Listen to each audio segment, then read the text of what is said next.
Juzear finally released budget-in-ear monitors, but how good are they?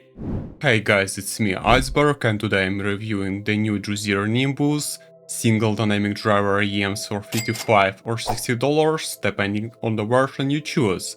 And these are the first budget IEMs from this brand. So let's get started and find out whether it's worth buying this model, or if it's better to spend a little more and get something better from the Juzear lineup. Let's get into it. So the Nimbus comes in a light blue box with a model and image of the shells on the front.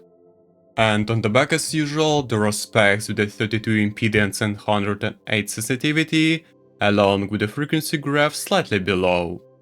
Okay, inside we have shells made of metal, which obviously should be durable, but they are on heavier side at about 9 grams each, which makes them feel quite noticeable in your ears. And the design here is pretty simple and minimalist, with the blue glass panels on the faceplates and the Juzear logo.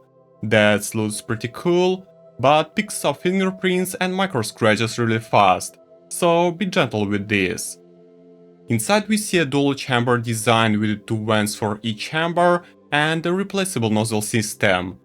There is a white O-ring nozzle installed by default, which is supposed to be balanced, and additional 2 sets of nozzles. There is a red nozzles that boost the highs and ultra highs frequencies, and the black ones that does the opposite, shifting the emphasis to the bass region. So, and on the sides of the shells we see a recessed 2-pin socket, which can be tricky if you're going to use a different cable. By the way, with the Nimbus you get a pretty good 2-pin cable with the 3.5mm plugs that's quite flexible, playable and well behaved. But this ear hooks feels a little odd with this long straight line, so it pulls the cable slightly backward, which is good when you want to hide the cable behind your back, but otherwise you can just cut off these ear hooks and make your own, or just use it without them at all. But on the bright side, this cable has a built-in mic that you can check out right now. Hey, I'm Iceberg, can you hear me well? This is the mic from the Nimbus cable, and if you talk directly into it, it sounds pretty good. Okay, next up in my version we get the USB-C dongle DAC based on CX3199 free chip, which you can purchase for the extra $5 or $16 in total. And honestly, I didn't find any info about this DAC except for these markings on the Type-C plug, and for me, it looks like the most basic DAC out there. But anyway, it's a good way to test these IEMs, so I'll be using it here. Also with the $55 standard version, you get a cable with the replacement 3.5 and 4.4mm plugs. So next up we get the 3 sets of the silicone ear tips, low profile colorful tips with a white bore, then standard dark blue tips that are on the softer side, and rounded grey tips with a red bore that are the best for these IEMs in my opinion. And the last items we get are the sky blue Juzear pouch matching the overall vibe, a cleaning cloth for the shells, and a manual with a QC certificate. Okay, so getting back to the shells, they are medium sized, with a streamlined step-like shape inside, but without any of these weird angles that some brands add for supposedly better ergonomics. I mean, it's pretty versatile and friendly shape for most ear sizes, and for me, the fit was comfy and secure even after hours of listening. And the only issues I found is these shells feels a bit too heavy, so they create a noticeable presence in the ears, but never try to pull it down or fall it out. So for my small ears, this shape works well for quick listening sessions and several hours of continuous use as well. And a few words about the isolation, it's average here, but nothing too special. I mean, at medium volume you'll hear ambient sounds clearly enough, so I would rather use this in quiet environments at home than somewhere outside, or public transport, or other noisy places. So tuning wise the Nimbus has a pretty neutral sound, so there is no range taking over or falling behind. And in effect these replaceable nozzles makes way less difference to the sound than I would expect it. So this is very smooth and mild V-shape tuning, with the sub-bass shells that boost by like 9 to 10 decibels relative to the mids, and stays up until the mid-bass starts. But here's the thing, the mid-bass here instantly goes down gradually, which means this is definitely not a bass headset, and the sound will be more superficial than truly massive. As for the mids, they remain flat with the same gradual rise toward the upper mids, with a peak at 3 kHz for better presence of the vocals and instruments, and in terms of the highs, they have a wavy pattern with some local peaks at 8 and 14 kHz, and the dips at 6 and 12 kHz. But overall, the highs seem a bit on the darker side, which is common situation for the budget IEMs. While with the default white nozzles, the Nimbus sounds flat, lifeless, rather dry to me, and doesn't catch my attention no matter what I listen to. And it's not the case where the IEMs just sound balanced and neutral as Juzear says, it feels more like a typical V-shape, but in the most negative way possible. So it was bassy sometimes, slightly bright in a treble, but the mid-range was distant, unnatural, like it was behind a veil, creating an unpleasant effect of the light dullness or haziness. And this of course disappointed me, so I started looking for the ways to fix the situation. And firstly I tried switching out the nozzles. So the round ones make the sound even flatter by softening the bass, but emphasize the highs and the vocal clarity, which works pretty well for the jazz, blues and classical music.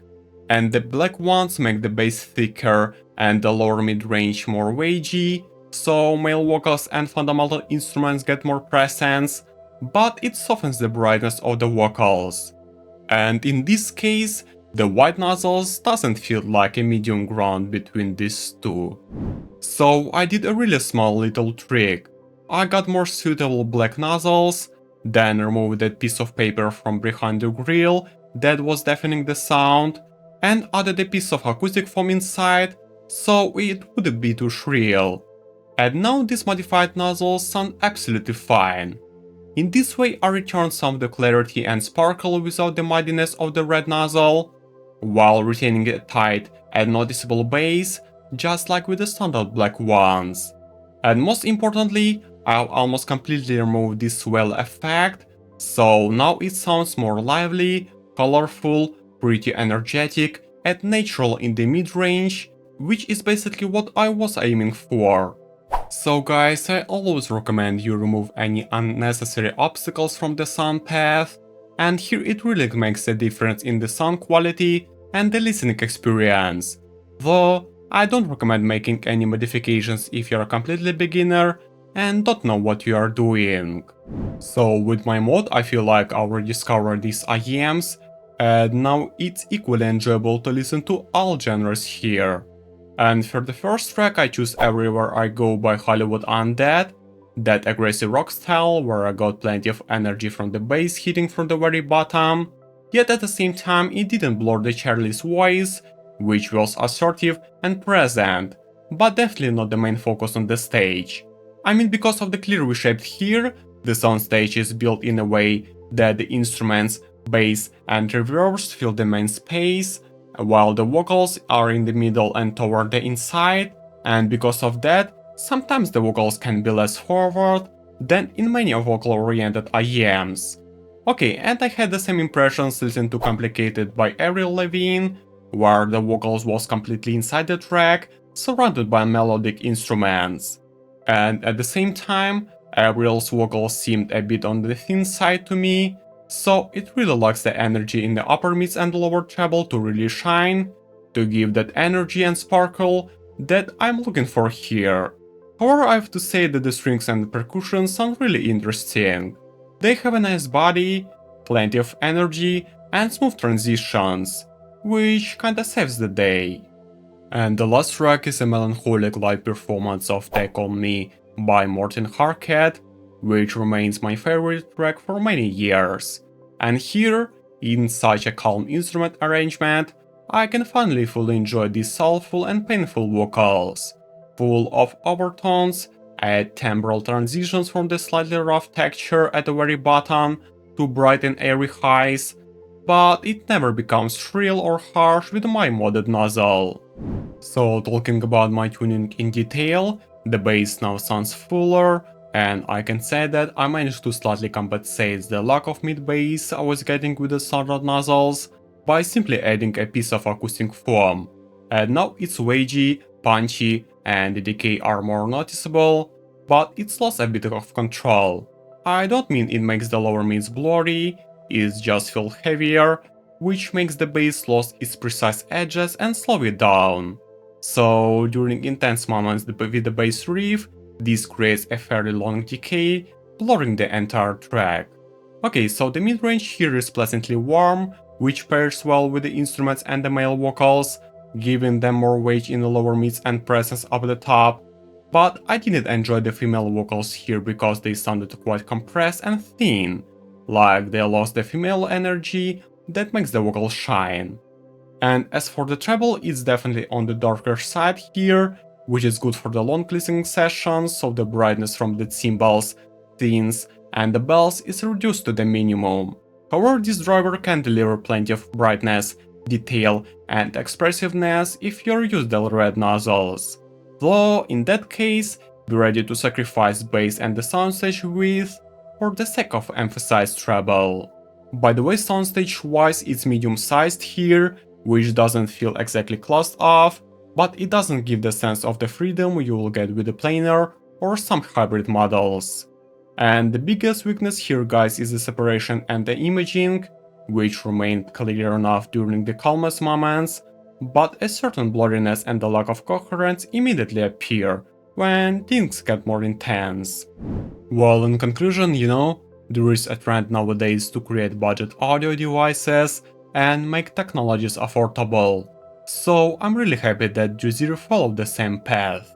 I mean, the Nimbus is, of course, an entry-level IEM that I would easily choose if I was just starting to explore the hi-fi world or wanted to test out the replaceable nozzle system. It definitely gives you the option to experiment and find out the sound signature you actually like. And here I went further than what Juzear simply offers. I removed that piece of thick paper and put acoustic foam inside, and for me, that sound signature was just right. However, I won't lie, the Nimbus still didn't impress me, and this definitely is not my sound. I mean, I prefer careful, critical listening and appreciate details, micro details, but I don't like this kind of V-shape, fun sound signature. However, guys, this is only my subjective impressions, so keep in mind that your experience may differ. So all in all, I would give this a 7.5 out of 10, taking off a few points for the heavy shells, the oddly shaped ear hooks, and the tuning, which requires some tweaking to make them listenable. At the same time, I test the Nimbus with the nozzles from SimGod, CVG, and Hades models, and that was also pretty interesting option. And finally, guys, I have a question for you. How often do you see a metal IEMs, cable with a mic, 3 pairs of replaceable nozzles, and the USB-C Dongle DAC for $60? Honestly, I can name a single example. Many thanks to the Hi-Fi Go for providing the sample, and to you guys for watching. And if you found this review helpful, don't forget to like and subscribe. This was Iceberg, take care, and I'll see you in the next one.